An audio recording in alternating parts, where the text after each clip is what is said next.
Now to a lady who stole the hearts of the nation when she put on her dancing shoes for last year's Strictly Come Dancing show. Yeah, Bury's very own Lisa Riley was so popular on the show, they've asked her to star in a new theatre show called Strictly Confidential, which is on at various venues throughout the Northwest this summer, including over there.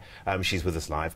Firstly, an unbelievable 12 months, young lady. Yes. A year ago, most people probably knew you as the actress lady and the lady who was in the soap, and now they know you as a dancing queen. What's that all about? Well, how your life gets flipped literally overnight, and that's the genius of Strictly, and it's been amazing. Obviously, I was Mandy Dingle in Emmerdale, and then I went out there, and I think people did put me in a bracket, and they were like, you know, she'll be the Anne Widdecombe or the John Sargent that they normally have in Strictly, and then I went out, gave it my all, and proved that I can shake my thang. Did you know that you could shimmy, shimmy, shimmy?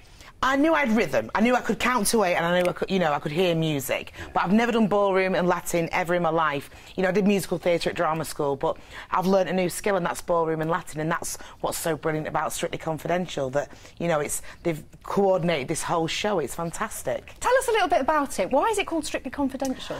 Because there's so much that goes on within the Strictly world that the public don't really know about. And Craig Revel Horwood, the judge, had a great idea of this concept of letting everyone in. You know, and it's not just going to be about the dancing. There's going to be acting, there's singing. I get to sing in the show, which is brilliant. You know, of course we're going to have the dancing as well. But the professional dancers on the show, who are hugely important to every series, you're going to have a real insight into their life as well. You know, and also my story before, from drama school, going all the way up to being what I was when I was in Strictly. So it's a great amalgamation, but to be here in my hometown for a week at the Lowry is just going to be a dream come true. You know, it's fantastic. It makes it all seem eons ago since you were in Emmerdale as Mandy. Let's have a look at that. Oh.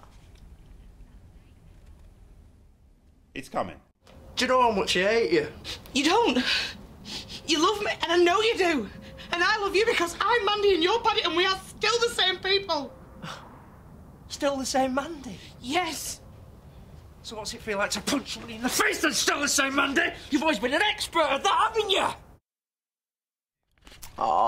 Fiery stuff, fiery stuff. Do you kind of miss it a little bit? Well, I miss Dominic. I adore Dom, you know, and we'll be friends forever. He is like my token pretend husband, you know. Rumours going back, we've heard them. True, rumours? They're not true. You can say it here first on this show if you like. I promise, they're not true. So you're not going back to Emmerdale? I'm not, no. I've got so much going on, and it's exciting. I always say never, you know. Maybe when I'm 60, I'll still be in my leopard print going down the road, who knows, you know. But it's so flattering that people would want me to go back, and that's really nice. But no, at the moment it's like I'm doing the show Strictly Confidential, which is really exciting. And on that note, brilliant plug. Thank you very much indeed. Thank you. And that's it for now. Lisa, thank you very much indeed for joining us today. Thank you ever so much.